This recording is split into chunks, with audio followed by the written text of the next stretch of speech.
Today, we are talking about a hot topic, rage, and what we can do with it and how we can use it to benefit us and even others, and just how we're feeling about that word right now. So, Felicia, it's interesting. You and I discussed this topic and we're coming at it from two different angles, but I think that's perfect. That's like such a girlfriend circle way to discuss anything, right? Exactly. It is just the magic of being us. So I'm here for it. And I just gave us a little heart for it. Yeah. Hey, It's so true. Well, how is it showing up for you these days in midlife? Rage. Like what's the first thing that comes to mind for you? well, the first thing that is top of mind, and I have to be honest about this, is not really about my personal life. I do want to talk about a couple of things later, but it's just what's going on around us right now. That there is so much chaos that is unnecessary. I'm here in California, and there are suddenly these raids that are terrorizing communities, literally terrorizing communities. I don't know about you all, but my social media is filled with these, and it is creating terror. And so what that can do for me, regardless of what it is we're looking at in the world, is kind of create a sense of hopelessness at times, almost like a paralysis. And what I like about rage is that I think rage can get us out of that hopelessness and into more of a righteous anger. And I want to quote the late and great Representative John Lewis, a wonderful civil rights activist, who said to go out and get in some good trouble, right? And that permission to use our outrage to actually fuel different, protests, and to really demand that we treat each other like the human beings that we are, is really top of mind for me right now. So, I recognize we are not a political podcast, but that is really what's happening all around us. And I feel like I can't put my head in the sand about it. So, do you feel me on that one? I absolutely feel you on that one. And it's an interesting thing for me in this body because this body was grew in a direction where I became very afraid of my rage, very afraid of anger, and wasn't even allowed to express it. I mean, I Mm, can remember grown-ups just being like, "Isn't she so cute? She's angry," or making fun and not mm, letting me even tap into that righteous anger. So now, at the beautiful age of 52, realizing I'm hella angry about this, that, and the other, that I can just own it and I can work with it. And it's not going to consume me. It doesn't destroy me. I can absolutely sit with my rage and my anger, and I can do something productive with it. Or, I mean, I can choose. I can choose what I do with it. I can slash and burn, and watch you bleed out, or I can do something productive with it. And the old me would want to slash and burn, right? mhm. Because I couldn't even deal with the discomfort. Yeah, And now, oh my gosh, and lately, the stuff that I'm seeing and hearing, I have been able to sit with it and yeah, really tap into how exactly does that make me feel? What does it remind me of? And what do I see? What's happening right now? And to yeah, really be eyes wide open about all of it. And yeah, it's so different than even how I would have approached it 5 years ago. yeah. And I think it's really important to be motivated by that feeling, right? Like, especially for us women in midlife who often had that kind of good girl training growing up, right? The Gen Xers, you just kind of grin and bear it. There should be a time where we say enough is enough. And we also know that there's a very long history labeling women as, quote, hysterical or witches. I mean, it goes back a long time. And to really own that righteous anger and to stand up for our rights and our needs is so important. And I do think younger women in general carry this burden, to smile more and to be nice. And I am seeing a lot of good discussions about how that's just a bunch of BS. But I agree with you. Boy, at this time of my life, I'm so done with that. I spent way too much energy worrying about pleasing others. And now it's just time to get real. And the world is a rough place right now. So if we're going to be real and honest, we probably should be mad, right? In some way or another with what we're witnessing and what we're living through. So I just say, let's own our righteous anger. Absolutely. Absolutely. And Well, that is part mhm. of feminine leadership. You Yeah. know, and I think the culture wants to tell us that feminine leadership just makes everybody feel good. It doesn't rock the boat. It doesn't cause waves. I don't think that's true at all. No. I think that the divine feminine does create, but also will destroy and tear down and take the head off of something that is causing harm or being destructive. And so I think that this time in history is when we absolutely need to be tapping in to that well inside of us. And I think there is so much unprocessed anger too that just far too many women are holding on to. And they don't know what to do. And so we tend to get triggered. Hmm. And a triggered woman is scary. An angry woman is scary. I'm not gonna lie Hmm. and say, oh, it's not, it's all good. No. But then when we have the strength and the clarity and all of us is lined up, right? And why we're angry and we're doing something productive about it. To me, that is feminine leadership at its best. It's raw, it's real, it's gonna create change.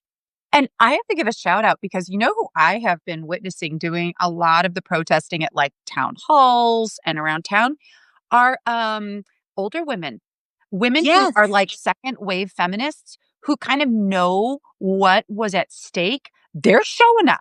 They're they using are. their privilege to show up and speak out and say no, no, no, no, no. So shout out to them for kind of being the trailblazers at the moment right now. I'm just really seeing a lot of these older women be like, no, no, no, we know what's at stake here. We're not going for this. I really deeply admire them for doing that on behalf of I all do of us. too. And I'm having some interesting conversations with these ladies too. Just the other day, I was hanging out with a dear friend of mine. She just recently retired. And Mhm. I know she's watching, so I won't say her name or any other identifying details. But we were talking about for her this stage of life. And she's Yeah, like, I'm just owning it. I'm going to use my privilege. I'm going to use my voice. I'm going to use yeah, my flexibility and freedom now that I am newly retired. And I'm yeah, going to cause me a ruckus. She was telling me this, and I was just like, you go, girl. That's just incredible. Just seeing all that energy focused and how on fire she was and is. yeah. And I see it too. Yeah. So I agree. I'm like, it can be funneled into such productivity. And to your point, too, with this sort of like feminine part of ourselves that I believe all of us have access to, right? It's not even a gender issue. Like, how incredible could it be to like build a coalition and to literally build bridges? Rather than smashing everything in sight. I just think that we're really an important peace right now, if not the saving grace for what could happen. So I Yeah, think there's a power that we hold, that is really great. And it's not to assume that we're not all coming from different positions, and some of us do have more privilege than others. I want to acknowledge mine, by all means, but like I just want us to not feel hopeless. Hopeless keeps us stuck. Hopeless keeps us spiraling. Get outraged, get mad, and then do something. And there's so many incredible places that you can get lined up with right now and ways that you can use your voice. But I would just, yeah, like the great late John Lewis said, get in some good trouble. We need it. absolutely. And so the former therapist in me wants to also remind us to be responsible with it. Yeah. Yeah. So the anger and the rage, let's make sure that we're clean and clear about it because so many women we've seen some things, right? We've been treated unfairly. We don't get paid oftentimes the way we should. We kind of get patronized and like there's so many things that make us angry and it accumulates, right? And so we Mhm. can blow like one of the many volcanoes blowing on Earth right now, which is a whole other thing that I'm really intrigued by, and the energy of what's happening on the planet. And you've heard me talk about this certainly on my Substack that I firmly believe that we are in a time of healing Mm. when so much is being brought up for us to look at and process and heal. So I want to remind girlfriends, let's do the healing work. Let's get clear. Why are we angry? Let's talk about for ourselves. What are the things that have made us angry in the past? Ways we've been treated or betrayed or abused or just all the things that would make us angry. And so I know for myself, I'm doing a lot of breath work. I'm doing a lot of journaling. I'm doing a lot of my own shadow work. I'm Mhm. doing a lot of somatic work. one thing that I'm doing lately that I think would be really easy for girlfriends who are listening to try is Mhm. you hold some pose with your muscles until you shake and you Mm, let yourself shake. And then you remind yourself that is just part of the anger in my body being released. And I mm, think it's one of the many strategies that we have not been empowered with as well as humans in general, but certainly as women, that we can actually be with our the emotions and energy in our bodies. So that's one of the things that I wanted to talk with us about. And if that feels too hot or it's too scary, girl, go manage this with your coach or your therapist. If you don't have one, it's time to get one because we are there. It is time as everything is crumbling, we want to rebuild the new world in our own image. And we can only do that if we're clean and clear on the inside. And so to express the anger and to heal. And what I've noticed is that healing is a lot more gentle mm, than any of us imagine that it could be. And that's why I say if it's too hot for you, you're like, what are you talking about? No, healing is really hard and complicated. Then go get some help. Get someone to hold your hand in that process because you deserve that mm, because we're gonna need you. You are needed in the times coming, and the times mhm. right now, Right. The time is right? exactly.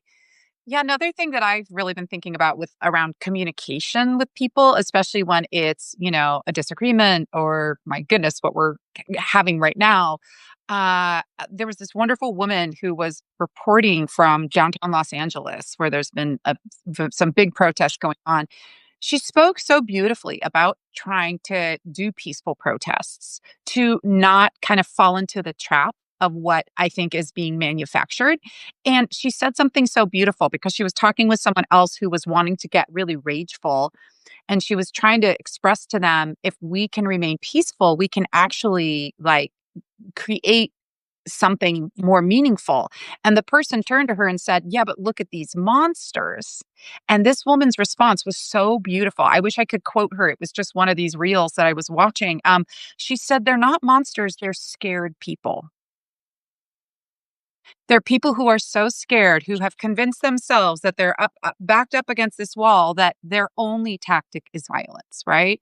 And we see this play out in, different governments, and we're seeing this play out in our world, honestly, in many different places. What I loved about that, Flashay, was that what she was really getting at was don't other everyone who you disagree with, even if what they're doing is horrible, because then we're taking humanity out of the equation and we have to keep humanity in it at the end of the day. We have to keep our humanity and we have to keep other people's humanity in focus. And so I just think that also it's very, very easy for us to just kind of turn into an us versus them. And we're seeing where that's getting us. It's not getting us anywhere good. So even in our own families, even with our own neighbors and discussions, if we can find some commonality rather than looking for the otherness of it all, we are going to be so much better off. So that's something I've been trying to practice. And it is a trip. I will notice myself just like making these micro judgments constantly about people around me and sizing them up and really challenging that narrative and going, give it a minute, look for the humanity, look for the commonality. I know it's like we're, I feel like, especially over these last several years, we've been trained to do the opposite now. And Yeah, sometimes for survival. But if we are in a position where we can try to actually communicate, how much better can we be from it? So that's been an exercise I also am trying, and I do that with Love Your Voice with women when they're trying to negotiate things at work. But I think we can do it in our day to day lives, and it's a pretty empowering thing if we can, try to do it together. absolutely. And when we approach a person or a situation from a really, from a fight stance or from an angry stance or a judgmental one, nobody responds well to that. Nobody is like, "Oh, well, when you put it that way, Right. let's get together and share share an ice cream." No one No wins. one does that. No one Everyone they wins. get defensive back. There are only so many responses that someone can have. Also, I really believe this firmly too. When we other the other so much, we're also doing it to ourselves. Yes, So we I are. think there's something too about being gentle with ourselves. And that's also part of the healing process because I think as the more we can heal on the inside, the Yeah, less we see the division on the others on the outside as well. Um, true. and then of course we act accordingly from that place. And like you're saying, from a peaceful, intentional, um, supportive and growthful way. Yes. We can do it from that place inside of ourselves. And I think to your point, the kind of somatic body work and the journaling, the things that we can do for ourselves to keep ourselves stable will really help that as well. So I know a lot of us will think, oh, I got to be outward or totally inward. It's having a really beautiful balance of those two things. I love what you said too, which is if we're too much othering the someone else, then that's what we're oftentimes doing to ourselves. So yes, it's the kind of like radical acceptance that is really a challenge, but I think what would really help us right now. I have another angle on this, which is What's a bit that? more personal, but I think a lot of our girlfriends can relate to that, which is when we were talking about this theme of rage. Another word that came up for me was frustration. And the frustration I felt when I went into my old school doctor, OBGYN, had my perimenopausal symptoms. This was a few years ago. And this woman, and I've talked about this on our podcast, but she just told me, deal with it. This is what all women go through. You get to deal with it. And I just remember in her office at that moment feeling so small, feeling so vulnerable. I think my legs were literally splayed open in the stirrups. What can I say? Right? The whole thing. And yet going home and just going, this is not right. This is not okay. And finally thinking about it and really using that outrage to go find a new doctor, to be done with the other one, to switch doctors. And I wound up finding a such a better fit who, laid out all of the options for me, has been nothing but supportive for me. But it was the frustration that actually motivated me to go make that change. Exactly. Yeah, well, that leads into something that I want to talk about, which is that idea of boundaries, right? You made a boundary for yourself. This doesn't feel good. I don't like this. Could I do better? Yep. And the only way we know sometimes is but to get out there. But well, you saw when I moved back home, I was like asking everybody and their sister, who do you see? I'm starting to heat up and I'm in my 50s. Where do I go? Who's the gynecologist for me? Who's going to understand all this? Yes. Right? Right. Yeah. Absolutely. Yeah, and I think we've seen a collective. I mean, this is so exciting now to see that there is much more menopausal awareness. There's the MIDI health appointments specifically for menopause. I remember you were like in tears telling me about how you finally got an appointment that literally was devoted to menopause. Yep. How far we've come from just a few years ago where literally people were whispering about it, as if it's this weird problem. Give us a break, everybody. So Um, that's a beautiful place where some righteous anger and rage absolutely set everybody on a healing path, even the care providers, because they too, they looked in their toolbox and they had bupkis for yeah, us, right? Even they were angry and or are angry and frustrated. They have not gotten proper training in medical school themselves. that's right. That's right. And it, you know, anger is such a tricky emotion because, like we were talking about, a lot of us have this conditioning to just not be angry, right? That boys get to be angry. As someone raising boys, there's this sort of like expectation that they can fight to a point where I'm like, don't label them. I don't think they have to all be this angry, and Exactly. girls aren't. I mean, it's just so silly. We need to drop that stuff and to allow us all to just have the full spectrum of emotions. And I do love that at this age, I just think we are fed up. We are tired. We hear it time and time again from people we love that it is just, it's not even anger. Half the time it's just being real and honest. You know, Exactly. And having some boundaries and just being like, I don't like that. This doesn't work for me. Well, and that has been such a beautiful gift for me in midlife to just not even care if I piss you off with my anger. And I think that's been probably the biggest gift. And I'm not here to say that's easy because there are people in my life right this minute who are quite angry with me because I said the thing. And I will do it again. That's right. I will no longer sit on my anger, my rage, my boundaries being crossed, someone trying to fuck with me and trying to like or make me walk on eggshells or make me try to keep the peace. Because at the end of the day, I knew I wasn't keeping my peace. If I'm keeping theirs, what about mine? And I've just prioritized my peace, my happiness, my pleasure, my joy. Yeah. And that feels really strong. And that for me, the anger also is like a little warning to the other person. Yeah, Hmm. you crossed the boundaries. I'm not playing. I'm not the same woman I was even 5 years ago. Right. Don't play with me because you will get burned by me Yeah. and my anger, which I'm very quick to also lately. Yes. I used Call it to out hold more. that back more, but now I'm very quick. I don't like that. Stop it. Oh, Knock it off. I And used to. in my mom voice y- sometimes, people are like, Yeah. oh, Oh, Shay's scary. And yeah. I can live with that. I'm cool with that. I used to hold it in and it would fester and it would turn into something else. And it is so much better now to just call it and to call it in the moment. And then we move past it. I Yeah. just had a little friction with my family the other day because I was trying to have us find a compromise. It was one of these Saturdays where everyone in the house had three different things they needed to do, right? But there was one family event that was a priority that we knew we had to all do. And I just kind of put my foot down and said, we all need to compromise on this. And it was uncomfortable for a minute. And then it worked.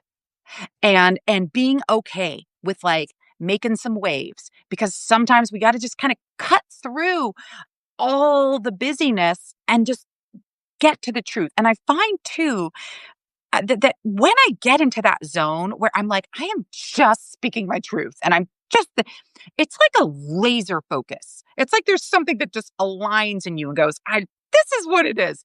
And you can't deny it. And so it getting and exercising the ability to speak like that more directly, more honestly, to the point feels And so in the good. moment, And in if the we can, moment, if we can, not, if we not, get right, we're not not every saying. situation calls for it, but it can be very powerful and potent if we can.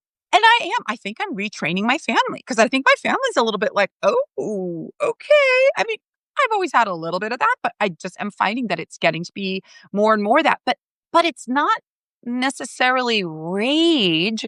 It's just a boundary. It's just a Yes, clarity. And then the irony is then it's not even anything scary anymore. It's just what I'd rather do in communication, which is just be honest. exactly. Well, and I think about all the times when I've been able to come to you with my anger or frustration about something and how quickly you're able to like dump it all on the plate, sift through it, and help me. Right. And so that I'm not then inappropriately raging against something or someone, but it helps me have a safe place. I process out loud. I know you do too Oh sometimes. yeah. So it's such a beautiful thing to be able to do in community, which makes me super curious. We have several girlfriends on the live with us.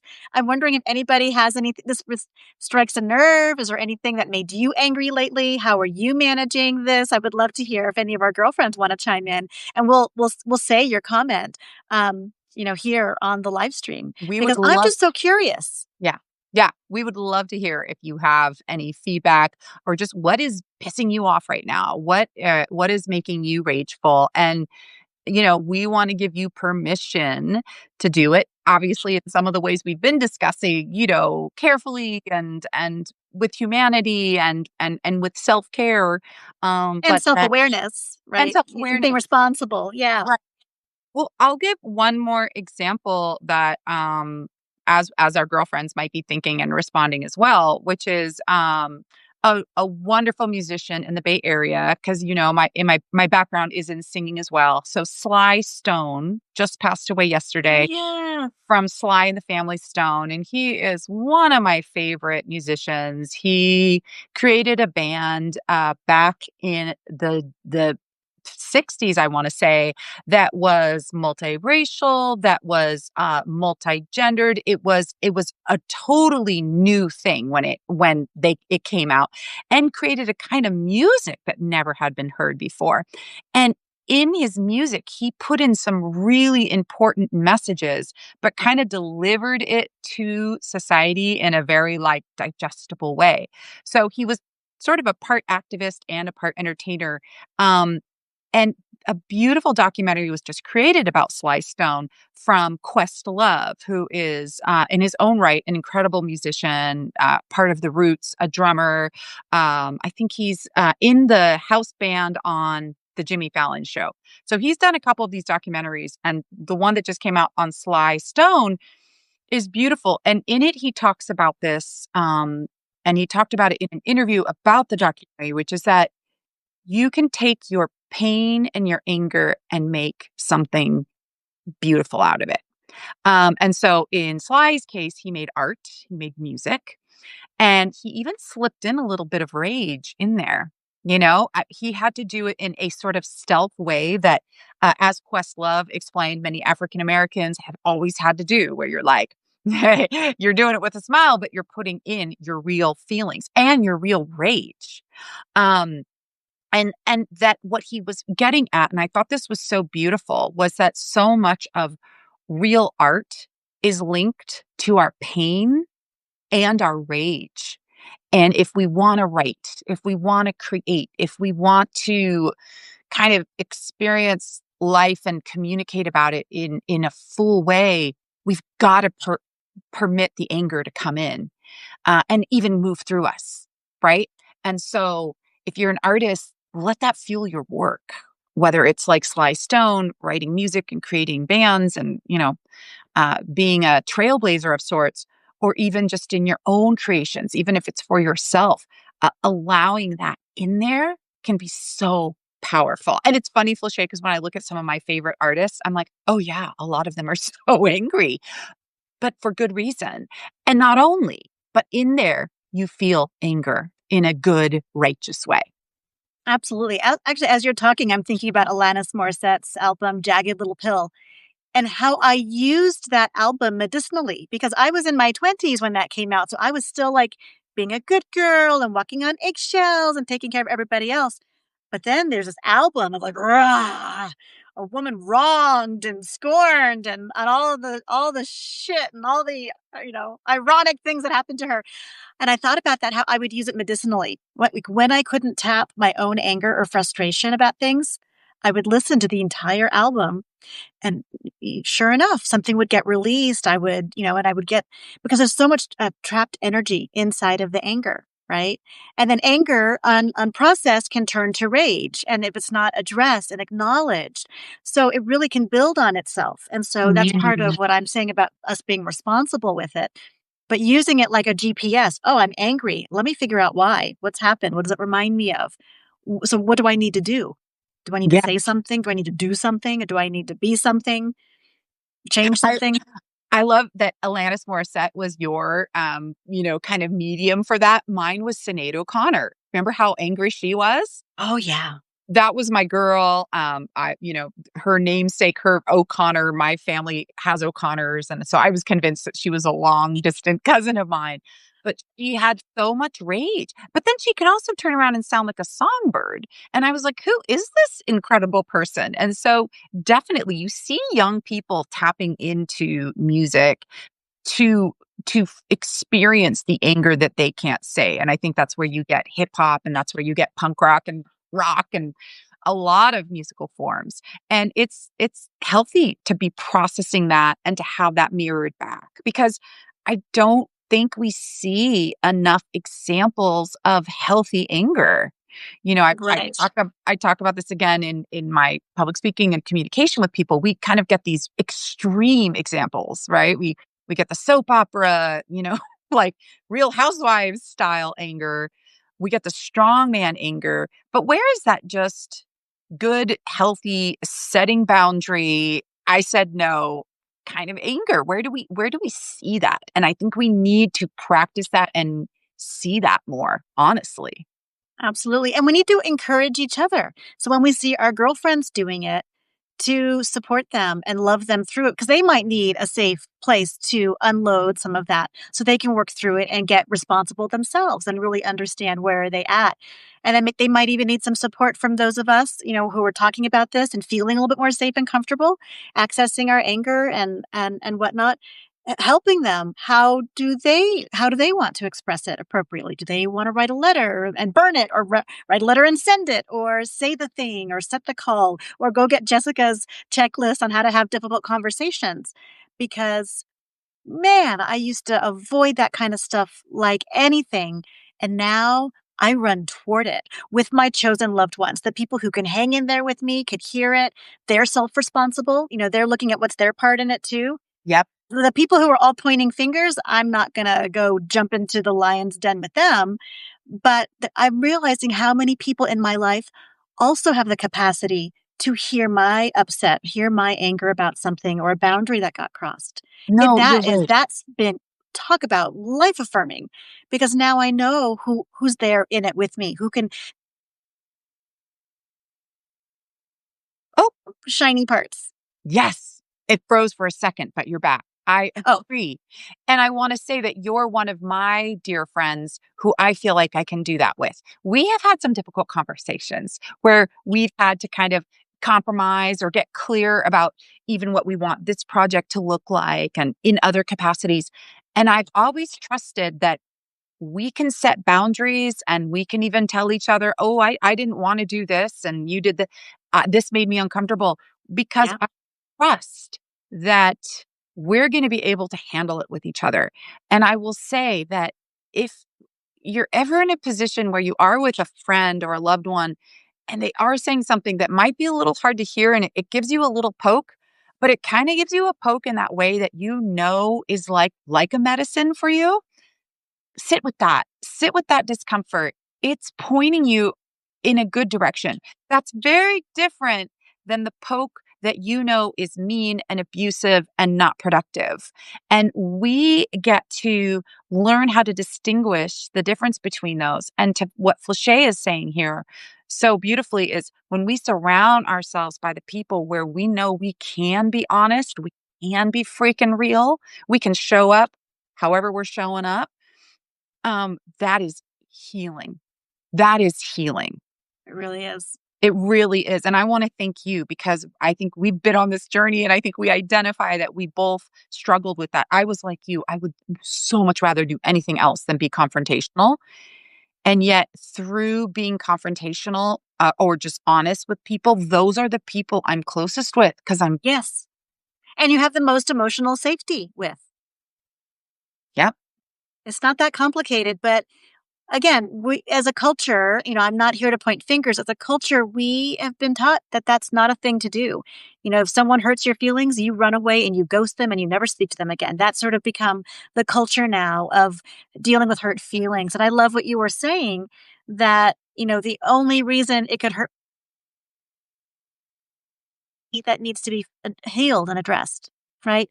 And if I use something you say that's ouchy, like, oh dear, she called me out on that thing, it's in a healthy relationship, I can look at that. Well, I trust Jessica, and if she's telling me I'm doing this, or something I'm saying or doing or being is hurtful, I don't want to be that in Jessica's life, because Jessica is everything to me. I love her so much. And so then I will do that personal work for myself, and then hopefully, be able to come back and be able to have that big slice of humble pie, and to actually thank you. yeah, Thank you for having the courage to point out that I was being an asshole, or that I was being difficult, or that I caused harm. yep, Because no, I mean, and you and I, like you said, we've had some situations like that where I'm some ouchy things that landed for me, but were so beautiful because I trusted you, that there was some truth there, did my own work on it. Gulp. Sure enough, Jessica's right. And I was able to come back and thank you, because you saved me from probably embarrassing myself out someplace else if I was doing that out in the world. oh my gosh. Well, right back at you, honey. You have given me some real reflection, mirror holding up in such a loving, caring way, which is again, I think the beautiful point is that this whole idea of how to be honest and how to set boundaries and even let that come from kind of a place of anger can be done with like real care and self-awareness. So yes, let's not explode like volcanoes. No. Let's not other people. That just it doesn't create anything that we can work with. Um, And let's keep practicing and exercising this muscle of giving ourselves permission to be angry in healthy ways. Yeah. And if you need some help, Flaché's beautiful Substack Lemurian Lullaby is such a beautiful reset in doing some really good self healing and reflection. And I really think that it's a beautiful thing that we need in this pretty hard time we're going through right now. So thank you for your Substack. Oh, my pleasure. Thank you. And thank you for all of the raw honesty you share on your Substack because you actually have a checklist that you're walking girlfriends through how to have these difficult conversations and Yeah. how do we use our vocal instrument to live the life we are here to live. And Yeah. for a lot of us is emerging daily. Yeah. Yeah. Thank you. Yeah, the workshop is available for everybody from last month. So if you go to Love Your Voice, you can watch the workshop about how to have a difficult conversation where we talk about these things, whether it's at work or it's at home or it's negotiating something. But yes, I think this was so helpful, Flachet. Thank you. I feel more hopeful about what we can do in this day and age after talking with you. And I think that's what it's all about. I do too. Thank you so much for being on this journey with us. Girlfriends, thank you for joining us live. This is our new thing. We're doing our podcast live now. That's for forevermore. This is how we're going to be doing it. So thank you for showing up and for your contributions. We love you so much.